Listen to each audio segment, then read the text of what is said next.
సుంకాల యుద్ధానికి వ్యతిరేకంగా ముగ్గురు దేశాల అధినేతలు వేదిక మీదకు రావడం అగ్రరాజ్యానికి ముంగుడు పడడం లేదు. అమెరికా అధ్యక్షుడు ట్రంప్తో పాటు ఆయన సలహాదారులు నవారో భారత్ మీద మరోసారి అక్కసును ప్రదర్శిస్తున్నారు. ఇప్పటికే సమయం మించిపోయిందని, భారత్ ఉండాల్సింది తమతోనే కానీ రష్యా చైనాలతో కాదని వ్యాఖ్యానించారు. మరోవైపు ట్రంప్ వ్యవహార శైలి కారణంగానే భారత్ దూరమైందని ఆయన వ్యతిరేకిస్తున్న నాయకులు తప్పుపడుతున్నారు. ట్రంప్ కుటుంబం పాకిస్తాన్తో చేస్తున్న క్రిప్టో వ్యాపారాన్ని కూడా ప్రశ్నిస్తున్నారు. ఇదే సమయంలో భారత్ను రష్యా నుంచి మరింత చౌకగా చమురు సరఫరా పెరిగింది. భారత్ మీద అమెరికా సుంకాల వేళ షాంఘై కోఆపరేషన్ ఆర్గనైజేషన్ సదస్సు ప్రపంచ దృష్టిని ఆకర్షించింది. ఎస్సీఓ సమ్మిట్లో భారత ప్రధానమంత్రి ప్రత్యేక ఆకర్షణగా మారిపోయారు. ప్రధాని నరేంద్ర మోదీ, చైనా అధ్యక్షుడు జిన్పింగ్, రష్యా అధ్యక్షుడు పుతిన్లతో జరిపిన సమావేశాలను అమెరికా నిశితంగా గమనించింది. అమెరికా అధ్యక్షుడు డొనాల్డ్ ట్రంప్ వ్యవహార శైలి దేశాలను ఒక వేదికపై చేర్చింది. ఉక్రెయిన్తో యుద్ధం కారణంగా రష్యాతో, వాణిజ్య యుద్ధంతో చైనాతో అగ్రరాజ్యానికి వైరం ఉంది. కానీ ట్రంప్ కేవలం తన ఇగో కారణంగా భారత్ను దూరం చేసుకున్నారనే విమర్శలు ఉన్నాయి. రష్యా నుంచి ఆయిల్ కొనుగోలు చేస్తుందనే కారణంతో భారత్ మీద సుంకాల భారం మోపామని అమెరికా అధ్యక్షుడు చెప్పడాన్ని ఎవరూ నమ్మడం లేదు. ఈ నేపథ్యంలో రష్యా చైనాలతో సంబంధాలను మరింత బలోపేతం చేసుకోవడం ఆసక్తి కలిగిస్తోంది. పుతిన్, జిన్పింగ్లతో మోదీ జరిపిన భేటీలు చర్చానీయాంశంగా మారిపోయాయి. తాజా పరిణామాలు అమెరికా భారత్ సంబంధాలను మరింత దూరం చేస్తున్నాయి. తాజా పరిణామాల నేపథ్యంలో అమెరికా అధ్యక్షుడు డొనాల్డ్ ట్రంప్ మరింత రెచ్చిపోయారు. మరోసారి భారత్ మీద తన అక్కసును ప్రదర్శించారు. సుంకాల విషయంలో మన దేశం మీదే నిందారోపణలు చేస్తూ తన సోషల్ మీడియా ప్లాట్ఫామ్ ట్రూత్ సోషల్లో అర్థం పర్థం లేని కామెంట్లను చేశారు. సుంకాలను పూర్తిగా ఎత్తేస్తామని భారత్ తాజాగా ప్రతిపాదించిందని, కానీ అప్పటికే ఆలస్యమందని పేర్కొన్నారు. మనం భారత్తో అతి తక్కువ వ్యాపారం చేస్తామని కొద్దిమంది అర్థం చేసుకున్నారు, కానీ వారు మనతో భారీగా వ్యాపారం చేస్తున్నారు. అది తన అతిపెద్ద క్లయింట్ అయిన అమెరికాకు భారీగా వస్తువులను సరఫరా మనం కొన్నే అమ్మగలుగుతున్నాం. ఇది దశాబ్దాలుగా ఒకవైపు నుంచే కొనసాగుతున్న సంబంధం. దీనికి కారణం భారత్ మనపై భారీగా సుంకాలను విధిస్తోంది. దీనివల్ల అక్కడ విక్రయాలు జరపలేకపోతున్నాం. చమురు, ఆయుధ ఉత్పత్తులను రష్యా నుంచే భారత్ భారీగా కొంటుంది. మన దగ్గర నుంచి అతి తక్కువగా కొనుగోలు చేస్తుందని ట్రంప్ పేర్కొన్నారు. తాజా పరిణామాలపై ట్రంప్ వాణిజ్య సలహాదారు పీటర్ నవారో మరోసారి భారత్ మీద నోరు పారేసుకున్నారు. మోదీ, పుతిన్, షీ జిన్పింగ్లతో చేతులు కలపడం సిగ్గుచేటు. ఆయన ఏమి ఆలోచిస్తున్నారో అర్థం కావట్లేదు. రష్యాతో కానే కాదు అని వ్యాఖ్యానించారు. రష్యా నుంచి చమురు కొనుగోలు చేయడం వల్ల భారత్లోని ఓ వర్గమే లబ్ధి పొందుతుందని ఆరోపించారు. భారత్ను సుంకాల మహారాజుగా అభివర్ణించిన ఆయన రష్యా చమురు కొనుగోలు విషయంలో వాస్తవాల్ని దాచిపెడుతుందని అన్నారు. రష్యా నుంచి చమురు కొంటున్నందుకే భారత్పై 25% అదనపు సుంకాలను విధించాం. దీంతో మొత్తం 50% పెరిగిపోయి సుంకాల మహారాజాగా భారత్ మారింది. అమెరికా వస్తుసేవలపై భారత్ ప్రపంచంలోనే అత్యధిక సుంకాలను విధించేది. అమెరికాతో వాణిజ్యం జరపడం ద్వారా వచ్చే డాలర్లను రష్యాకు భారత్ ఇచ్చేది. వాటితో ఆత్మాహుతి డ్రోన్లను కొని ఉక్రెయిన్లోని అమాయక ప్రజల ప్రాణాలను రష్యా తీసేది అని నవరో తీవ్ర ఆరోపణలు చేశారు.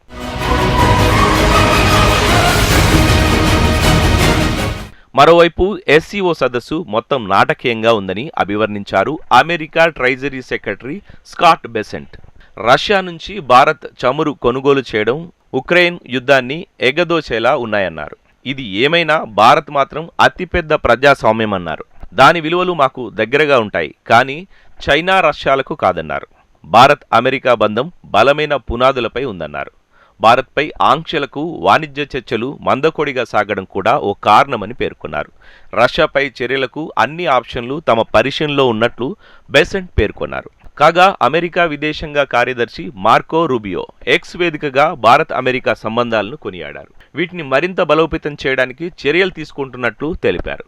పుతిన్, జిన్పింగ్లతో ప్రధాని మోదీ భేటీ నేపథ్యంలో భారత్లోని అమెరికా రాయబార కార్యాలయం ఒక సందేశాన్ని ఎక్స్లో పోస్ట్ చేసింది. భారత్ అమెరికాల మధ్య భాగస్వామ్యం నూతన శిఖరాలకు చేరుకుంటుందని వెల్లడించింది. ఇరు దేశాల మధ్య చక్కటి స్నేహబంధాలున్నాయని, 21వ శతాబ్దంలో ఇది నిర్ణయాత్మక బంధమని ఉద్ఘాటించింది. మరోవైపు అమెరికన్ నాయకులే ట్రంప్ వ్యవహార శైలిని తప్పుపడుతున్నాయి. యుఎస్ జాతీయ మాజీ భద్రతా సలహాదారు జేక్ సులేవాన్ తీవ్ర విమర్శలు చేశారు. పాకిస్తాన్తో తన కుటుంబ వ్యాపార సంబంధాల కోసం భారత్తో స్నేహాన్ని డొనాల్డ్ ట్రంప్ త్యాగం చేశారని ఆరోపించారు. ట్రంప్ కుటుంబం పాక్ సాయంతో క్రిప్టో వ్యాపారంలోకి దిగడాన్ని ఆయన ప్రస్తావించారు. ప్రపంచంలోనే అతిపెద్ద ప్రజాస్వామ్య దేశం భారత్తో తమ సంబంధాలు మెరుగుపరుచుకునేందుకు అమెరికా దశాబ్దాల పాటు కృషి చేసింది. సాంకేతికతతో పాటు చైనా వ్యూహాత్మక ప్రమాదాన్ని ఎదుర్కొనేందుకు ఆ దేశంలో కలిసి ఉండాలి. ఆ దిశగా పురోగతి సాధించాం. ఇప్పుడు ఇరు దేశాల మధ్య ద్వైపాక్షిక సంబంధాలు ప్రయోజనాలకు ఎంతో ఉపయోగం. అది కోల్పోవడం వ్యూహాత్మక ఎదురుదెబ్బ అని వ్యాఖ్యానించారు. ట్రంప్ చర్యలను సులేవాన్ తీవ్రంగా తప్పుపెట్టారు. అధ్యక్షుడు వైఖరి ఇలాగే కొనసాగితే మిత్రదేశాలు కూడా మనకు దూరమైతాయని హెచ్చరించారు. ట్రంప్ సుంకాల విధానాన్ని యుఎస్ మాజీ జాతీయ భద్రతా సలహాదారు జాన్ బోల్టన్ తీవ్రంగా తప్పుపెట్టారు. రష్యాతో భారత్ సంబంధాలను దూరం చేసేందుకు పశ్చిమాసియా దేశాలు దశాబ్దాలుగా ప్రయత్నించాయి. చైనా నుంచి ఆ దేశానికి వచ్చే ముప్పు గురించి పలుమార్లు హెచ్చరించాయి. ఈ క్రమంలో ట్రంప్ తన వినాశకరమైన సుంకాల విధానంతో ఆ ప్రయత్నాలను విచ్ఛిన్నం చేశారని ఆరోపించారు.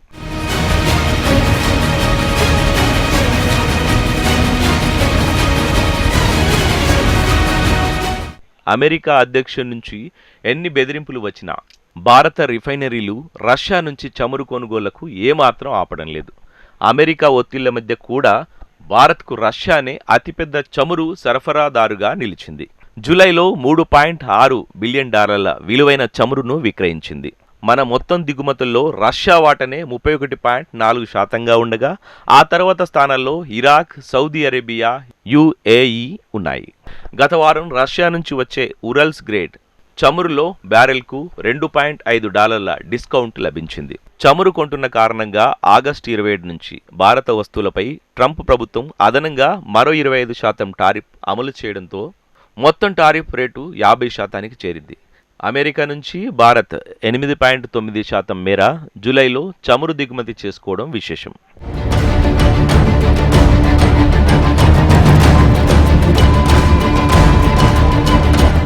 మరోవైపు పాకిస్తాన్ మిత్రదేశం అజర్బైజాన్కు షాక్ ఇచ్చింది భారత్. తాజాగా చైనాలోని తియాన్జీలో ఇటీవల నిర్వహించిన షాంఘై సహకార సంస్థ సదస్సులో అజర్బైజాన్ అధ్యక్షుడు ఇల్హాం అలియేవ్ పాల్గొన్నారు. ఈ క్రమంలో పాకిస్తాన్ ప్రధాని షహబాజ్ షరీఫ్తో సమావేశమైన ఆయన ఇటీవల భారత్తో జరిగిన ఘర్షణల్లో విజయం సాధించారని పేర్కొంటూ పాక్ ప్రధాని అభినందించారు.